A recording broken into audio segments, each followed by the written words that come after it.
बिस्मिल्लाहिर्रहमानिर्रहीम, अस्सलाम वालेकुम। हाँ जी भाईजान, क्या हाल चाल है? खैरियत है? ठीक ठाक हो सारे? आप सबका यही होगा कि आज हमको बहुत अच्छा मैच देखने को मिला, लेकिन ऐसा कुछ हुआ नहीं है। बहुत ही बकवास किस्म का मैच हुआ।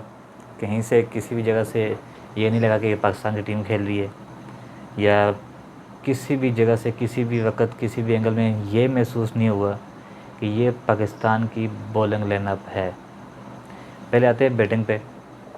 टॉस जीता इंग्लैंड ने, पहले बॉलिंग करने का फैसला किया। आज मोहम्मद रिजवान जो है वो नहीं खेल रहा था, उसकी जगह पे डेब्यू किया हारिस ने।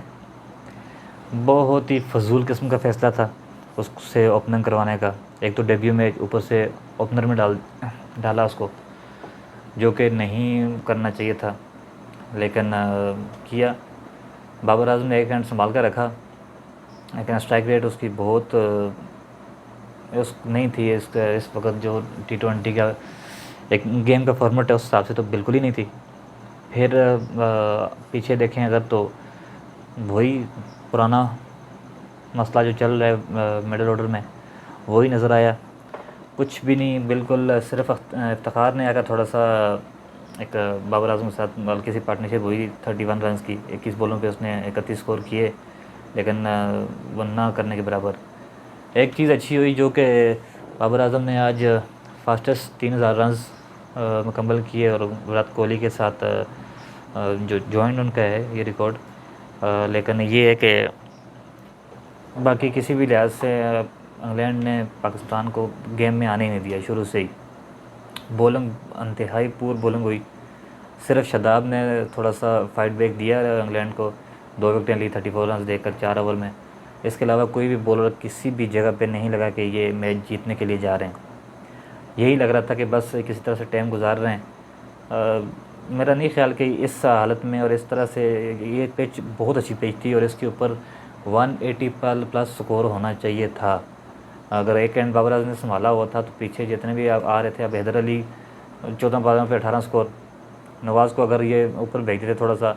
और शान मसूद को मैं कल परसों जो वीडियो मैंने अपलोड की थी उसमें भी कहा था कि उसको जेन्युइन ओपनर है हमारे पास। अगर रिजवान नहीं खेल रहा है तो उसको उसके साथ बाबर आजम के साथ ओपनिंग करनी चाहिए थी। नहीं कुछ भी हुआ। तो भाई सीधी सी बात ये है कि आप इस टीम से कोई ऐसी उम्मीद रख कर ऑस्ट्रेलिया की तरफ मत देखें। वर्ल्ड कप तो खैर क्या ही हम खेलेंगे, हम पहले ही वर्ल्ड कप से बाहर हो चुके हैं। लेकिन ये है कि अभी जमाल 2 ओवर 30 रन 15 की एवरेज, वसीम 2.3 ओवर 29 रन 11 की एवरेज, दानी 2 ओवर 16 की एवरेज, नवाज़ थोड़ा सा बेहतरी रहा लेकिन क्या बेहतर 4 ओवर 43 रन 10 की एवरेज। तो ये किसी भी एंगल से किसी भी जगह से पाकिस्तान की ना बैटिंग लाइनअप तो खैर पहले ही नहीं थी, बॉलिंग लाइनअप भी बिल्कुल डिस्टर्ब हो चुकी है। अब एक मैच पीछे बच गया, तो अब देखो उसमें क्या तीर मार लेंगे। मुझे नहीं लगता कि इस बैटिंग के साथ, इस बॉलिंग के साथ और इस रिदम के साथ जाकर ये सीरीज़ जीत सकते हैं। अब वर्ल्ड कप तो खैर उसको छोड़ दो, लेकिन सीरीज़ जीतना भी इनके लिए बहुत मुश्किल है, जो कि बड़ी इनके लिए एक अलार्मिंग बात है। क्योंकि अगर पाकिस्तान के अंदर होम कंडीशन में आकर अगर इस तरह खेल कर इस तरह ये करेंगे तो फिर तो कोई चांस ही नहीं है कि हम आगे कुछ देखें। तो लिहाजा किसी किस्म की कोई उम्मीद मत रखना। अपने आप को बस सिर्फ इतना सोच ले कि हाँ जी पाकिस्तान टीम वर्ल्ड कप में पार्टिसिपेट कर रही है। इसके अलावा मुझे नहीं लगता है कि सिवाय जब कभी भी हमारे साथ ऐसा होता है कि बाबर अगर चल रहा है तो रिजवान गया, पीछे से सारे ऐसे ही जा रहे होते हैं जैसे उनकी चाय ठंडी हो रही हो। अगर रिजवान खड़ा है तो बाबर उस पर में सारे पीछे लाइन लग जाती है। कोई भी परफॉर्म कर ही नहीं रहा इस वक्त। Haider Ali out of form total. Remember क्या उसका कहते हैं, remember the name, Asif Ali, पता नहीं किस चक्कर में वो क्या कर रहा है।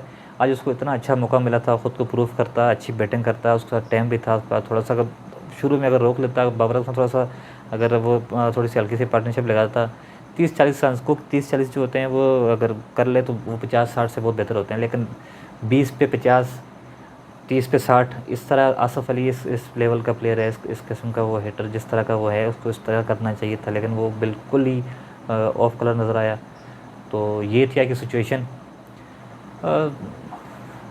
क्या कह सकते हैं, कुछ भी नहीं है। बस दुआओं पे चल रही थी पहले भी, अब भी चलेगी, लेकिन जो आज बॉलिंग लाइन आपके साथ हुआ है ये बड़ा लाजमी बात है, और इसके ऊपर इनको बहुत सोचना पड़ेगा बैठकर, और सोचेंगे तो ये कुछ बनेगा, वरना अल्लाह ही हाफ़िज़ है। फिलहाल खैर अपना बहुत सारा ख्याल रखिएगा, अपने चैनल का बहुत सारा ख्याल रखना। थैंक यू, अल्लाह हाफ़िज़।